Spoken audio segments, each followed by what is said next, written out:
தை அமாவாசை தினத்தில் பூர்ண பௌர்ணமி தோன்றிய அதிசயம். யாருக்காக, எதற்காக, எங்கே நடந்தது என்று பார்ப்போம். திருக்கடவூரில் அந்தணர் மரபில் தோன்றியவர் அபிராமி பட்டர். இவர் அன்னை அபிராமி மீது மிகுந்த பக்தி கொண்டு எந்நேரமும் அன்னையை தியானித்து வந்தார். ஆனால் ஊராரில் பலர் இவர் ஒரு பித்தர் என்று நினைத்து ஏளனம் செய்தனர். ஆனால் அதை பற்றி எவ்வித கோபமும் கொள்ளாமல் தம்முடைய கடமை அபிராமியை போற்றி வணங்குவதுதான் என்று கொள்கை கொண்டிருந்தார். அவர் அன்னை அபிராமி மீதும் அமிர்த கடவேஸ்வரர் மீதும் பாடல்களை இயற்றி சன்னதியில் பாடி வரலானார். ஒரு தை அமாவாசை தினத்தன்று தஞ்சையை ஆண்ட சரபோஜி மகாராஜா பூம்புகார் சங்க முகத்தில் நீராடிவிட்டு திருக்கடையூர் ஆலயம் வந்தார். கோயிலில் இருந்த அனைவரும் சரபோஜி மன்னருக்கு மரியாதை செலுத்தினர்.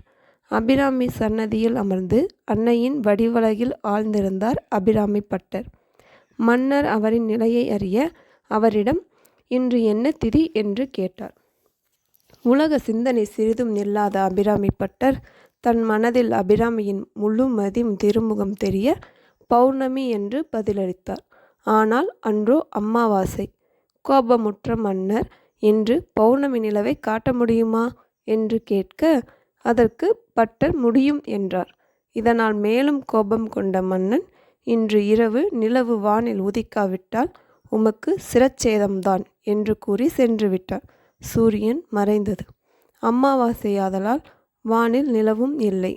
உடனே அபிராமி பட்டர் கோவிலுக்குள் ஒரு குழி வெட்டி அதில் தீ மூட்டினார். அதன் மேல் ஒரு விட்டத்திலிருந்து 100 ஆரம் கொண்ட ஓர் உரியை கட்டி தொங்கவிட்டு அதன் மேல் ஏறி நின்று அபிராமி அன்னையை வேண்டி துதித்தார். இன்று நிலவு வானில் வராவிடில் உயிர் துறப்பேன் என்று சபதம் செய்தார். பின்பு உதிக்கின்ற செங்கதிர் எனத் தொடங்கும் அபிராமி அந்தாதி பாடத் தொடங்கினார். ஒவ்வொரு பாடல் முடியும் போதும் உரியின் ஒவ்வொரு கயிற்றை அறுத்து கொண்டே வந்தார். அப்போது 29வது பாடலாக விழிக்கே அருளுண்டு எனத் தொடங்கும் பாடலை பாடி முடித்தார். உடனே அபிராமி பட்டருக்கு காட்சி கொடுத்த அன்னை அபிராமி தனது தடாகம் ஒன்றை வானில் கலற்றி வீச அது பல கோடி நிலவின் ஒளியை வெளிச்சமிட்டது. அமாவாசை அன்று வானில் நிலவு வந்தது. தொடங்கிய அந்தாதியை தொடர்ந்து பாடுக என அபிராமி அன்னை பட்டரிடம் கூற, பட்டரும் ஆத்தாளே எங்கள் அபிராமி வள்ளியை என தொடர்ந்து 100 பாடல்கள் வரை பாடி அபிராமி அந்தாதியை நிறைவு செய்தார். மன்னரும் மக்களும் பட்டரை பணிந்தனர். பட்டருக்கு மன்னர் நிலப்புலன்கள் பல அளித்தார். அதற்கான உரிமை செப்பு பட்டயம் பட்டர் சந்ததியினரிடம் இன்றும் உள்ளது. ஒவ்வொரு தை அமாவாசை அன்று திருக்கடையூரில் அபிராமி பட்டர் விழா நடக்கும். அன்றைய தினம் அபிராமி தன் தோட்டினை ஆகாயத்தில் வீசி பௌர்ணமி உண்டாக்கிய நிகழ்ச்சியை பெருவிழாவாக நடத்துகிறார்கள்.